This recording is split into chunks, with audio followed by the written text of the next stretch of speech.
acabamos de escutar essa proclamação do Evangelho, essa leitura mais importante da nossa liturgia da palavra, esse texto que também ele é intitulado, tem um subtítulo, vamos dizer assim, como a multiplicação dos pães, na versão de São Mateus. Então, esse momento onde Jesus manifesta esse sinal miraculoso, prodigioso, de com apenas 5 pães e 2 peixes, ele alimentar uma multidão de 5.000 homens, sem contar as mulheres e as crianças. Interessante é uma particularidade desse texto, que apesar de nós termos 4 livros intitulados Evangelhos, mas os Evangelhos também têm as suas particularidades de disparidade, de diferença. E esse texto que acabamos de escutar é um dos poucos que ele aparece nos 4 Evangelhos, Então, os sinóticos, eles são mais sincronizados, eles têm textos mais comuns entre eles. O Evangelho de João, ele é um pouco mais diferente, ele se diferencia um pouco por causa até mesmo da sua datação, que é uma datação bem mais posterior, e a igreja já vivia uma outra realidade. Mas o interessante é que mesmo o Evangelho de João, sendo bem mais posterior na sua elaboração, ele também possui o relato desse fato, da multiplicação dos pães. E mais ainda, ele nos possibilita uma melhor compreensão desse texto, porque ele ilumina, nos dá um enfoque mais profundo, que pode servir para nós que estamos aqui hoje celebrando essa Eucaristia, iluminados, alimentados por esse texto. Porque no Evangelho de João, se você perceber, ele é o único Evangelho que não tem de um modo talvez narrativo, expresso, a instituição da Eucaristia. Quando você começa a ler lá no Evangelho de João, capítulo 13, que é o início do relato da paixão, é o início do livro da glória, no Evangelho de São João, o primeiro fato de Jesus ali no cenáculo, com os seus discípulos, os sinóticos falam que nesse momento Jesus institui a Eucaristia, mas João não fala isso. João coloca a narrativa do lava-pés. João não tem descrito o fato da instituição da Eucaristia como os sinóticos trabalham. Os sinóticos têm um momento onde Jesus tomou o pão, partiu, deu aos discípulos, disse as palavras que nós repetimos a cada consagração. João não. Depois você procura na sua casa, busque lá e você vai ver que João não tem esse fato, ele não apresenta esse mistério eucarístico da forma dos sinóticos.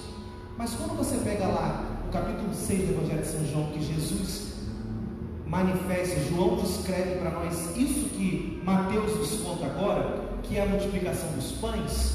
Logo depois começa o discurso de Jesus. Um dos discursos de Jesus é o discurso do pão da vida. Logo, ali, os exegetas e a própria tradição cristã entendeu que a multiplicação dos pães, ela ganha um enfoque não somente de um momento de partilha, de um momento de comunhão de bens, mas um momento que tem um sentido profundamente espiritual, porque a partir da multiplicação dos pães, nós temos também, podemos ter um sentido, uma interpretação de ser uma realidade também eucarística, de comunhão, de intimidade, de substância, não somente do corpo, mas substância da alma, do espírito. Por isso que é importante, é bem da verdade que, principalmente depois do Concílio Vaticano II, com a ascendência principalmente da teologia da libertação, se deu muito enfoque a que esse momento era um momento de partilha material. Não quer dizer que isso esteja totalmente errado, mas a essência nunca foi essa na tradição cristã. A essência era de que, sim, é um fato, é um milagre, com 5 pães, 2 peixes, ele alimenta uma multidão, e essa realidade, dessa alimentação corporal, dessa desse dar-se de Jesus no alimento, tem o seu sentido, tem um objetivo mais profundo: alimentar a fé, alimentar a vida de comunhão com Deus, alimentar essa realidade espiritual. E isso é muito importante para nós, porque queira Deus que todos vocês, antes de vir para essa missa durante esse dia, teve um belíssimo almoço de domingo, comeram bem, estão saciados. Se eu aqui fico falando somente de alimento do corpo, não vai fazer sentido para nenhum de vocês.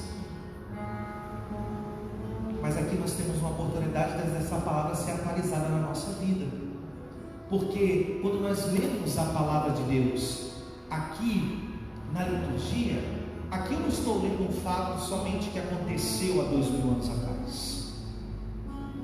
Liturgia não é aula de história. Aula de história cada um tem na sua faculdade, na sua escola. Liturgia é o lugar que essa palavra se faz atual, é acontecimento.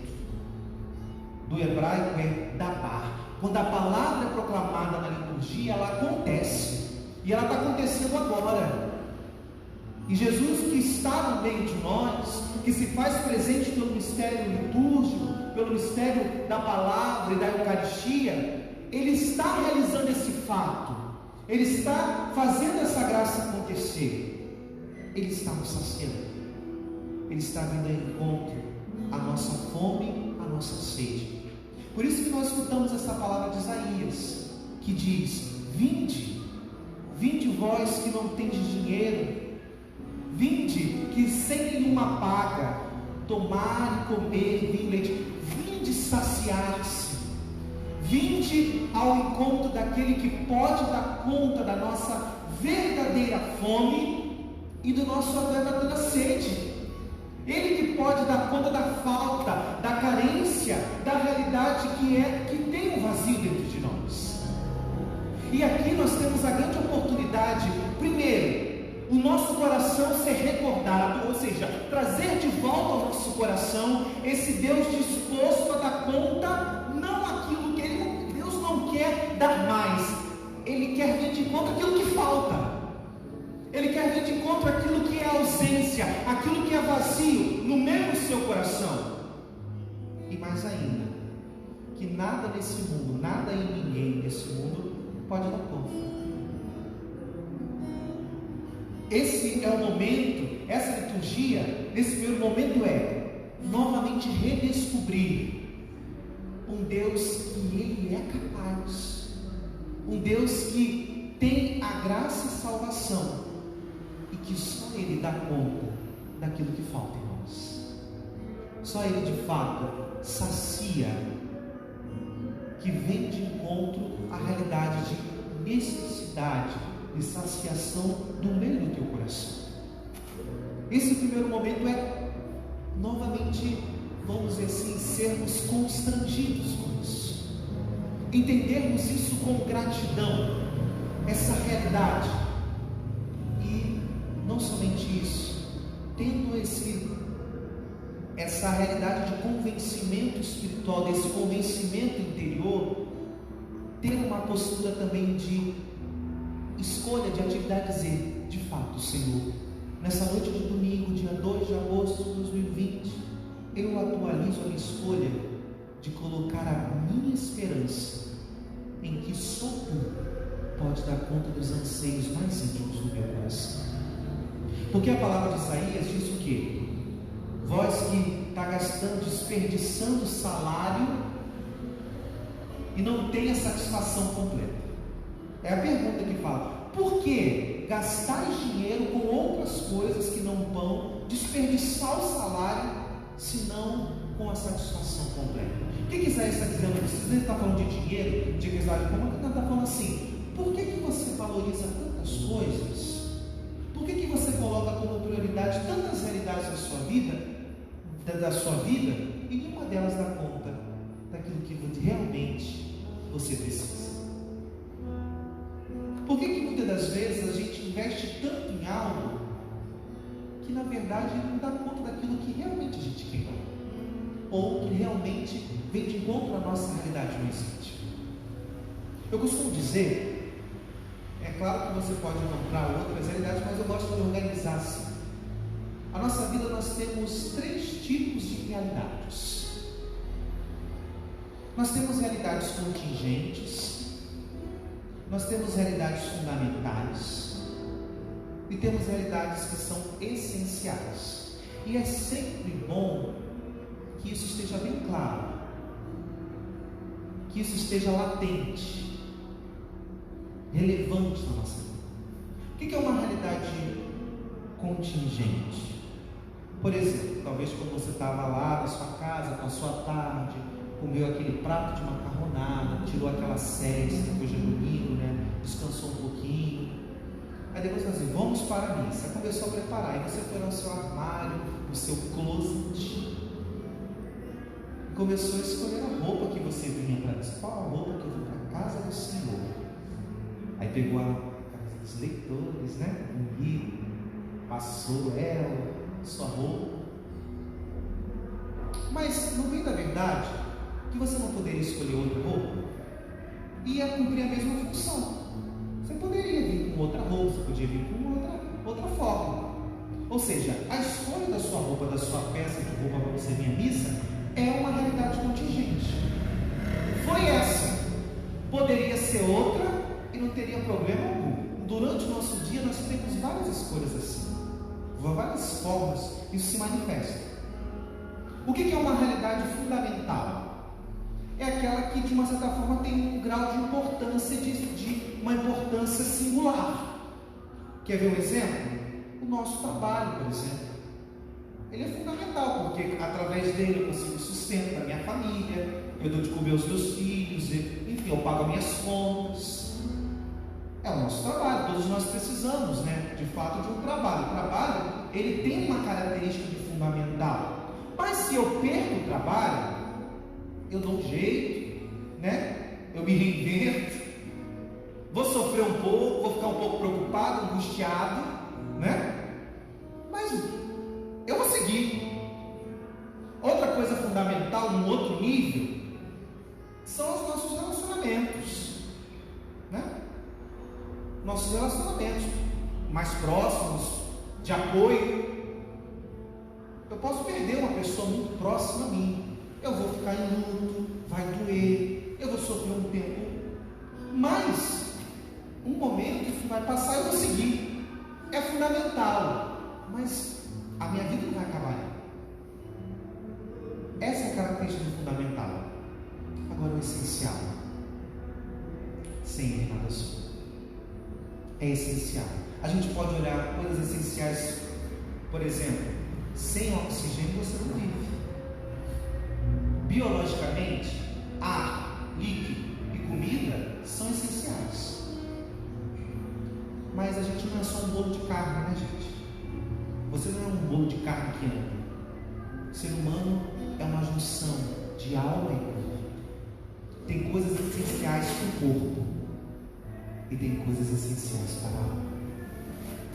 Por que eu dei esse trajetória aqui? Para dizer que hoje, nessa Eucaristia, eu e você, ao novamente nos colocar diante de um Deus que está pronto, que é atento, que é sensível àquilo que falta ao nosso interior, eu também sou chamado, porque há uma realidade de liberdade, a mais uma vez dizer, sim, eu vou ordenar a minha vida, e vou colocar as realidades espirituais, como você quiser entender, no devido lugar. Porque uma das coisas que a realidade da ferida do pecado, de como você quiser entender a nossa concupiscência, a das realidades que eu gosto muito daquilo que os padres da igreja falam, é a desordem.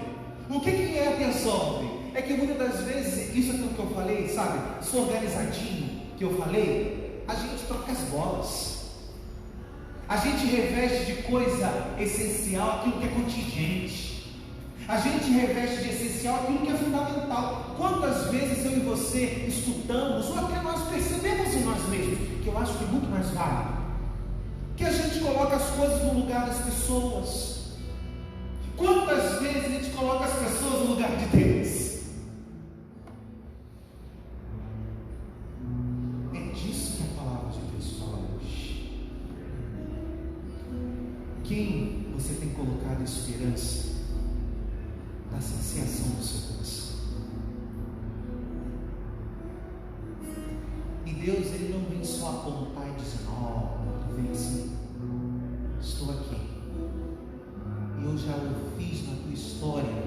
Se você olhar para a tua história, se olhar para a minha história, você vai ver quantas vezes Deus já deu provas que Ele dá conta daquilo que o teu coração anseia. Porque se você falar a verdade, às vezes nem a gente sabe o que a gente quer.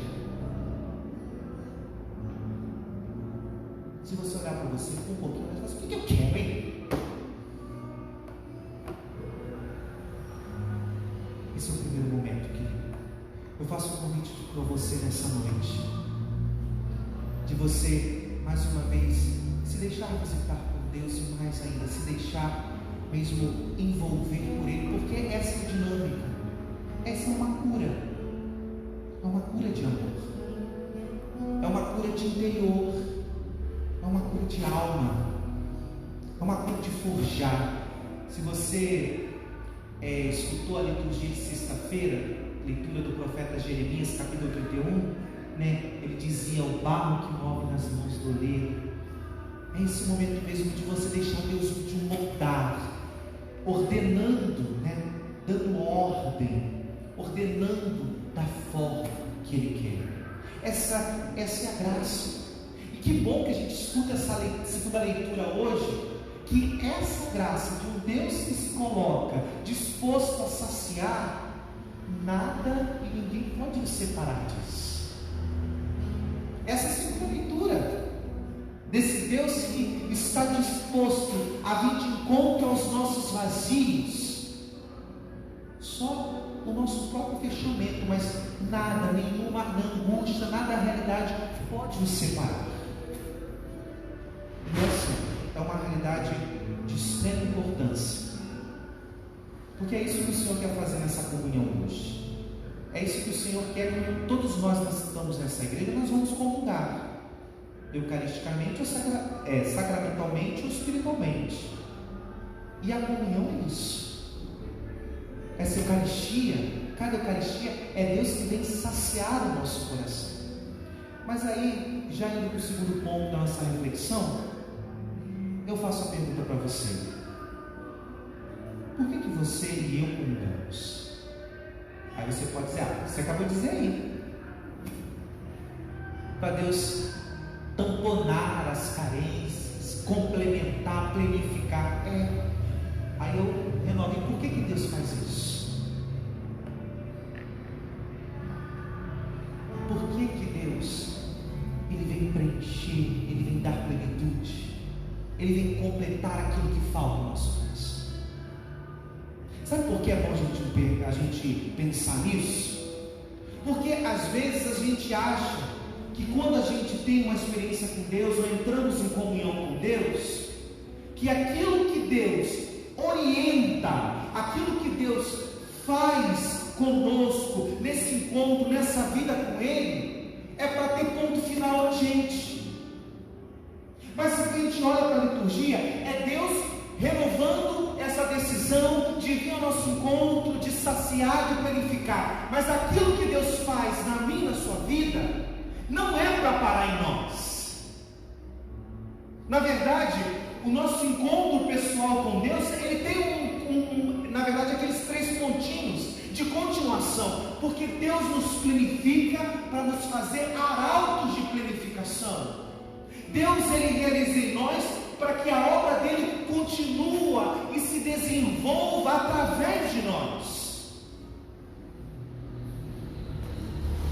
Às vezes eu fico, por exemplo, nós, nesse tempo, muitos de nós ficamos 4 meses sem comungar, 4 meses participando de missa online, e de fato, toda essa realidade talvez venha nos dar uma realidade de reflexão diferente, ou uma nova forma de reflexão, de fazer parte de um corpo, de uma realidade espiritual, mas também nos convida a uma reflexão de achar que a comunhão que nós fazemos, seja sacramentalmente, seja espiritualmente, é algo exclusivamente, é algo singular, mas não é algo exclusivo. Porque eu recebo Jesus na Eucaristia, e como diz a Eclésia de Eucaristia, que é uma carta de São João Paulo II, eu recebo o Senhor eucaristicamente ou espiritualmente para para eu me transformar numa Eucaristia viva. São Francisco de Assis diz que muitas das vezes, se não me engano é São Francisco que diz que talvez um irmão, aquele que está na sua história, aquele que, enfim, você convive, a única palavra, a única Bíblia que ele vai ler, que ele vai ouvir é a sua vida. Eu sou mais litúrgico e católico também. Talvez uma das pessoas que você vai partilhar a vida ou participam da sua vida, do seu ambiente de trabalho, talvez nem é católico, talvez nunca vai ser, mas ele vai poder comungar eucaristicamente na sua vida.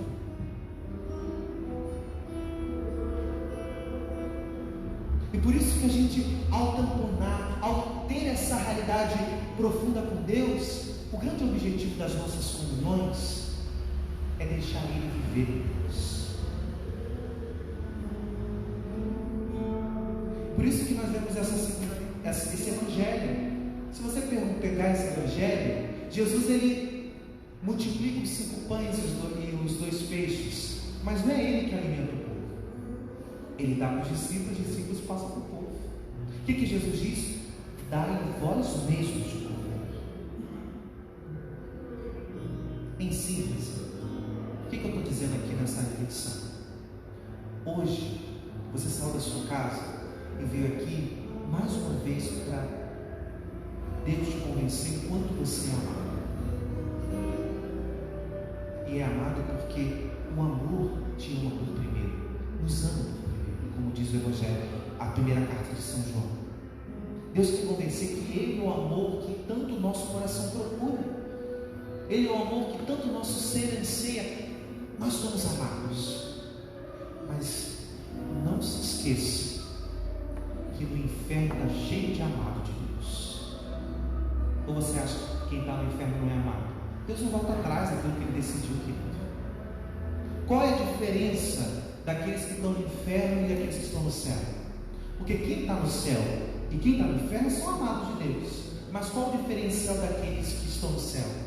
É que ao tomarem posse que eram amados, fizeram da sua identidade de amados em atos de amar. Porque no céu só entra quem ama. Ser amado é essencial, mas o diferencial da nossa salvação, a plenitude, ser amado é o fundamento, mas a plenitude é amar. E a liturgia fala disso hoje.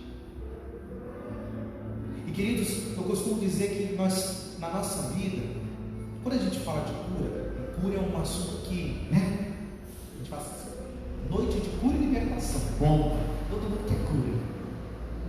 Mas eu costumo dizer que existem 2 tipos de cura.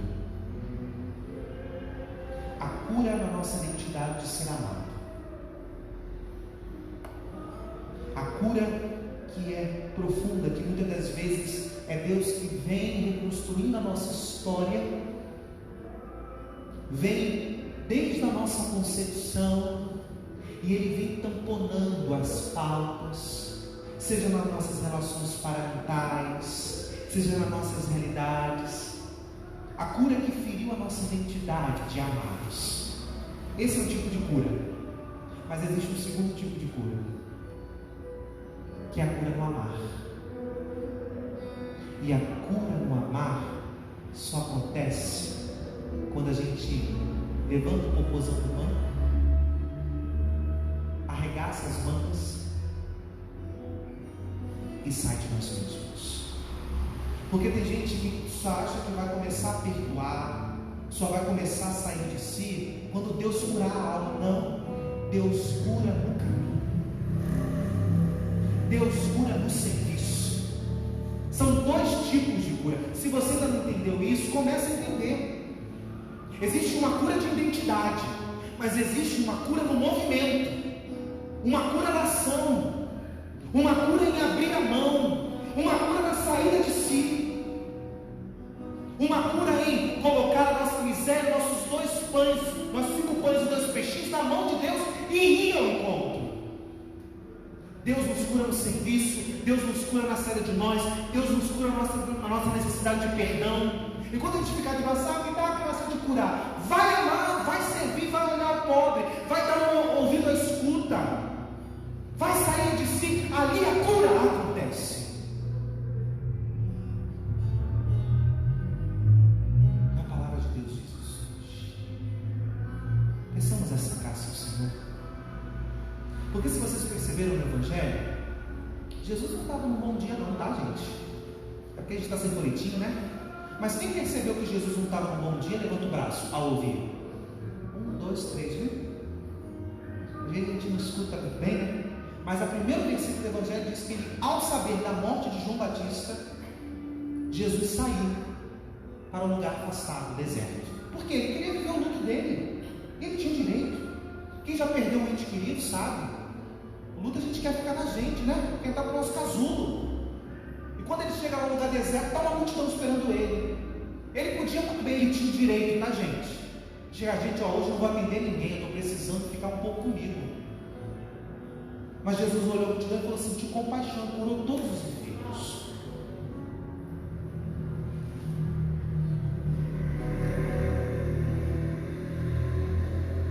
Humanamente, para a gente é muito difícil.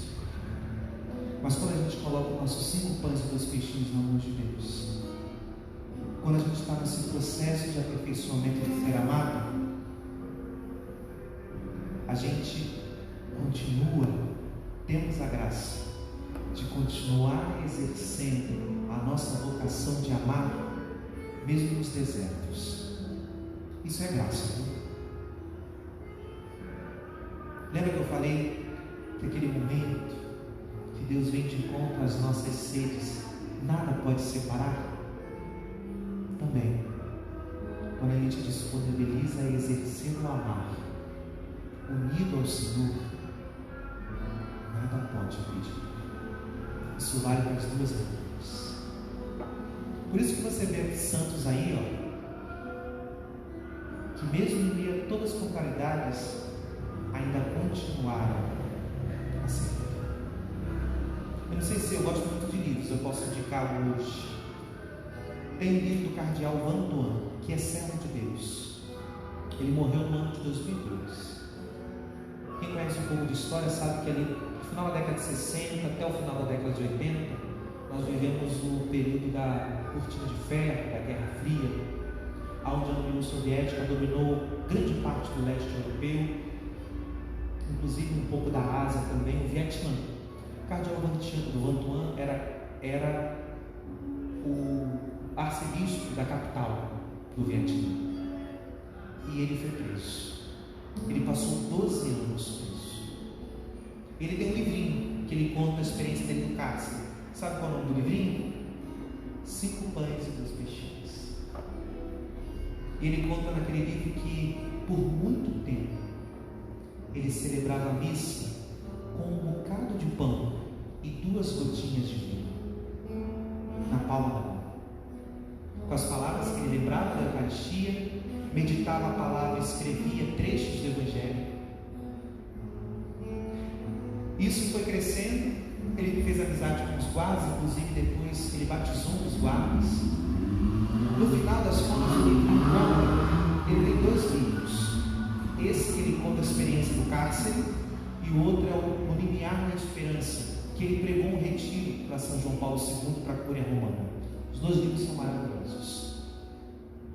E no final, ele já tinha feito um grupo de adoração, porque ele celebrava a missa, guardava Jesus e passava de 2 em 2 horas para os outros prisioneiros também adorarem.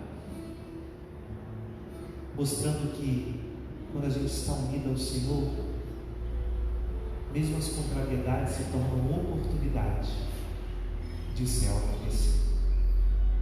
O cardeal Vantuan nos ensina que até uma prisão pode se tornar ocasião de céu, porque onde Jesus está, o céu se faz presente. Porque o céu não é um lugar que não tem angústia. No nosso livro, o céu não é um lugar. Isso aí é outra religião, talvez oriental, Feng Shui. O cristianismo, o céu é Deus. E onde Deus está, você vai ser mais presente. Por isso que São João Paulo II dizia que a missa é o céu na terra. Eu faço esse convite hoje a você. Deixar Deus te saciar.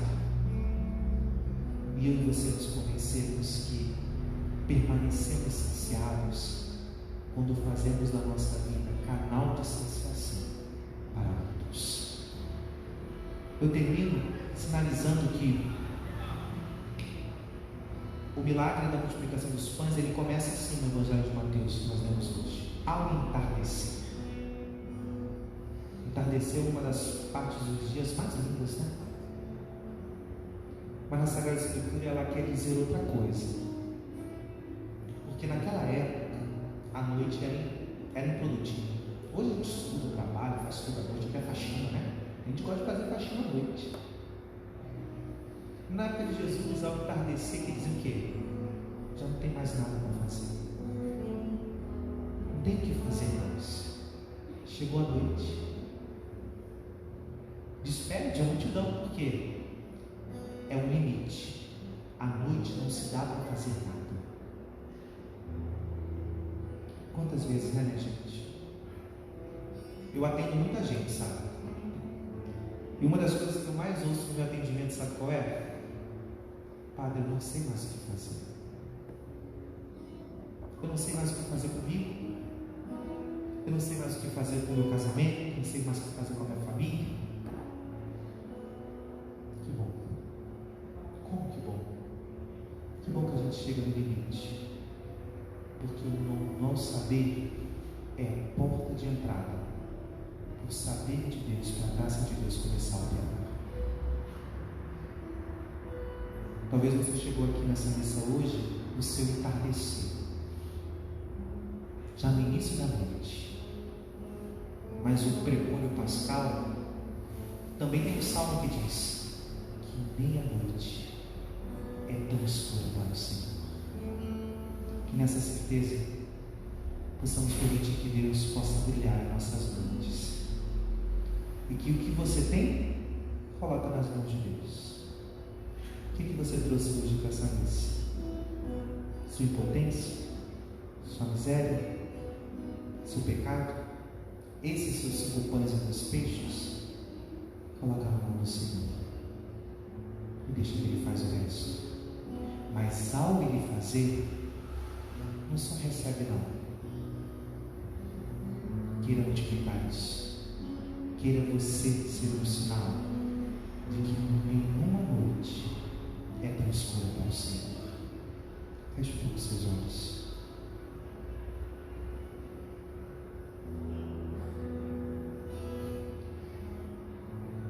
Respire fundo.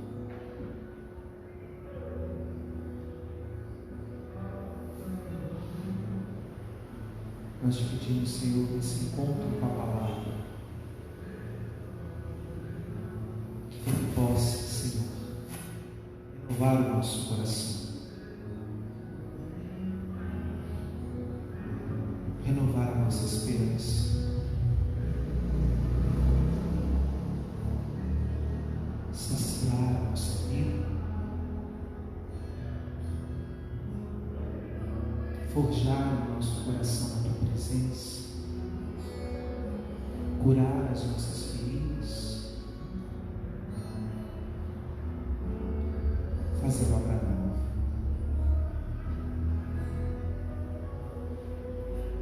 Dá-nos a Tua graça, Senhor.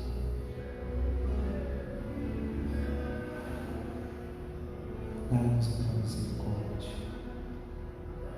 Que a Tua palavra se realize no nosso coração. Que a Tua palavra encontre acolhida.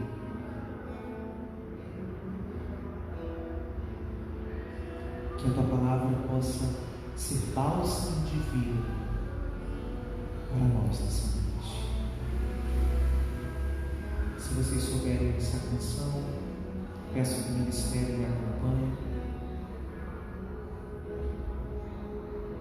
Vamos rezar com ela. Nunca houve noite que pudesse pedir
Cante se deixando renovar na esperança.